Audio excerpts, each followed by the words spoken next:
Sir, I stand here and I'm happy to be speaking about the Women's Reservation Bill, and it is one of the very few bills I think most of us would agree on. And we thought this bill will be passed with all of us supporting each other and standing together. But unfortunately, the BJP has taken this also as an opportunity for politicking, and it is very unfortunate.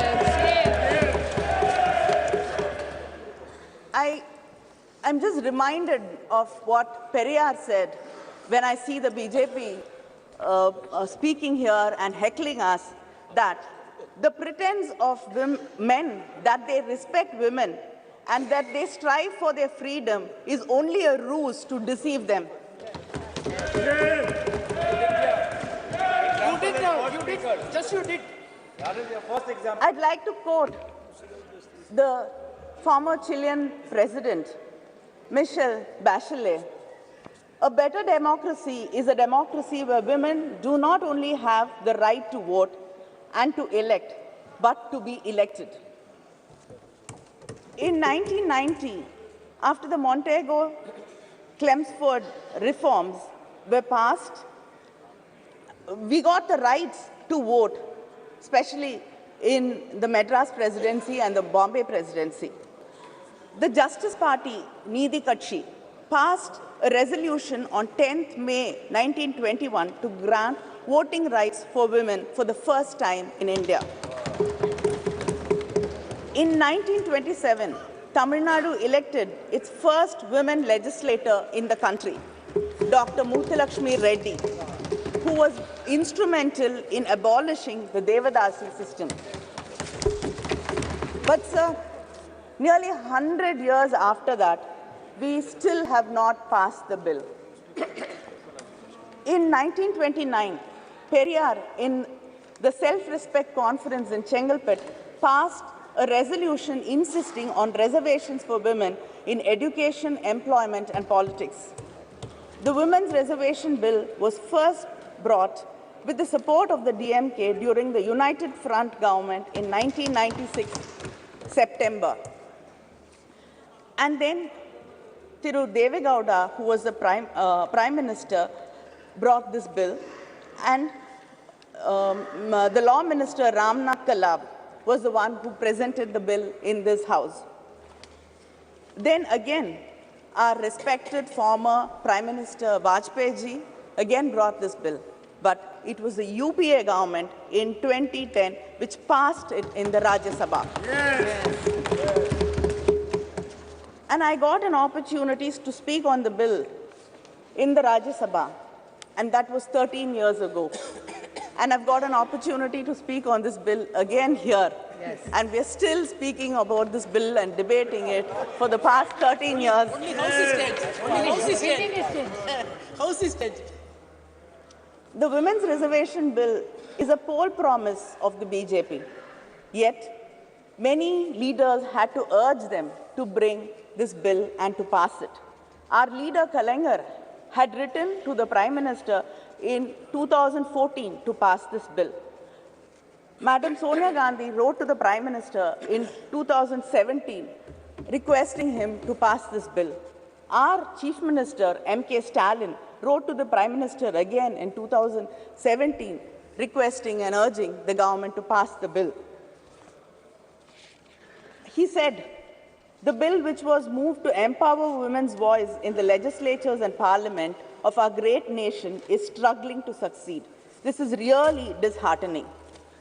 The DMK even conducted a rally in Delhi from the Mandi House to the Jantar Mantar, and we had a march, and like-minded women leaders and women's organizations participated in the rally. I myself have raised this issue of bringing the reservation bill many times in Parliament, and to many of my starred and unstarred questions, the government's reply was very consistent. They said that they have to involve all stakeholders, political parties, and then build a consensus before bringing the bill. I'd like to know what consensus was built, what discussions were held, This bill was brought shrouded in secrecy. We did not know why this session was called for. In the all-party leaders' meeting, there was no mention of this bill. I don't know if any of the political party leaders were called for discussions and deliberations about bringing the bill. And suddenly, the bill popped up from our computer screens like Jack in the Box. Is this going to be the way this government is going to function? Like we've suddenly seeing that there are lotuses blooming, springing from the uniforms of our secretariat staff. Is everything going to be a surprise like this?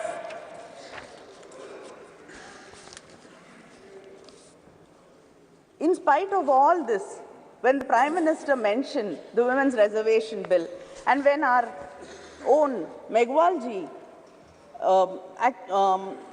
introduced the bill, our minds were so full of happiness, and the lines of Mahakavi Bharati rang in my heart. பட்டங்கள் ஆழ்வதும் சட்டங்கள் செய்வதும் பாரினில் பெண்கள் நடத்த வந்தோம் எட்டும் அறிவினில் ஆணுக்கு இங்கே பெண் இளைப்பிள்ளை காண் என்று கும்மி அடி, which if I translate says that we have come to make laws and to rule. Now we are equals and let us cherish it. But then, like the crows and crows of my sisters who were waiting for this bill to be passed, my heart also sank when you said we had to wait for it and we don't know when actually the bill is going to be implemented. In 2010, when the bill was brought by the UPA government, there was no conditions. The bill was to take effect immediately after the passage of the bill. But the bill which was presented yesterday clearly says the reservation in Clause 5, it states the reservation of seats for women in the House of the People, the Legislative Assembly of the state and the Legislative Assembly of the National Capital Territory of Delhi shall come into effect after an exercise of delimitation is undertaken for this purpose, after the relevant figures for the first census taken after the commencement of the Constitution. Our leader, Muthuvel Karunanidhi Stalin, in his statement today has said that India is the only country which has not conducted the decadal census. And if delimitation is going to be based on population census, it will deprive and reduce the representation of the South Indian states. It will become like a sword hanging on our heads. Yes. He has said that we support the bill. But he asked this question, why should the implementation be connected to the delimitation? Yes, why? And he says it is a strange drama staged by the BJP, keeping in mind the 2024 elections. And we cannot ignore the representation for women from the backward classes either. He has emphasized that the doubts and the fear in the minds of the people of Tamil Nadu and the South Indian states about our representation being reduced should be clarified, and there is a fear in the minds of the people that our voices will be undermined. There should be a clear clarification about this, because we do not want our representation to be reduced in any way. And just because you cannot give a reply saying we will not be underrepresented because the numbers will be the same and other states will get more representation. As it is, this has to continue so that we get equal say in what is being discussed. Sir, the 17th Lok Sabha has passed 40 bills on an average every year, and without hardly having opinions of women and without even hearing our voices in this House or the Rajya Sabha. And India ranks 141 out of 193 countries falling in women's representation, falling behind our neighbors like Pakistan, Bangladesh and Nepal. How long should we wait to see this bill being implemented? It can be easily be implemented in the coming elections, the parliamentary elections. This bill, you should understand, is not a reservation, but an act of removing bias and injustice. And if you do not remove the clause which says after delimitation, then there is no point, because we do not know when this inordinate delay can go on. You can do the census, the delimitation after 10 years, 20 years, 30 years. The wait will continue going on. 2021 is not done. And and of course, some of our leaders are very worried that if a woman becomes like a man, like if a man becomes like a woman, he gets the qualities of a woman, then he becomes God. But when a woman becomes strong, brave, then it is not something which is acceptable and she becomes a devil. You believe in God, you believe in Hinduism, and I'd like to ask, what is Kali? Isn't she brave? Yes. Isn't she strong? Yes. So who are you insulting? This is why cannot women be strong? Why cannot women be brave? There are stories of, haven't women participated in the independence struggle? Haven't women fought wars?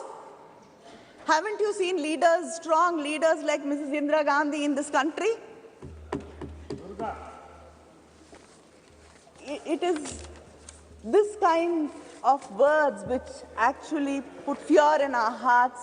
And yes, Jayalalitha was a strong leader. I accept. I have no hesitation in accepting that she's a very, very strong leader. Well done, Kani. Well done.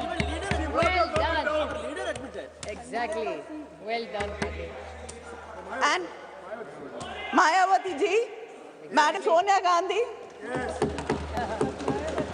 Mamta Banerjee. Mamta Banerjee. Mamta Banerjee, and the one of the names you often forget is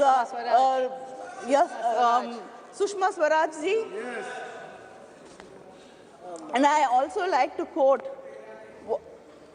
You can keep what it if you don't want it. I like to quote what Shri Arun Jaitley ji said when the discussion in Rajya Sabha happened. He said, the argument that men can also ensure justice to women has been weakened. Underrepresentation and discrimination stare us in the face. Politics of tokenism must now evolve into politics of ideas. So please stop this tokenism. And this bill is called Nari Shakti Vandan Bill. Stop saluting us.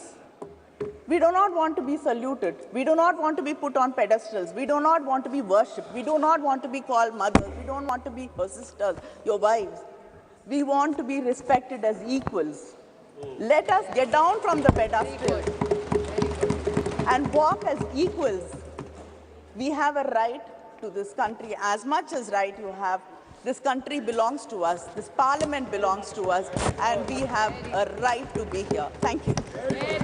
உடனுக்குடன் செய்திகளை தெரிந்து கொள்ள Sun news bell ஐகானை click பண்ணுங்க.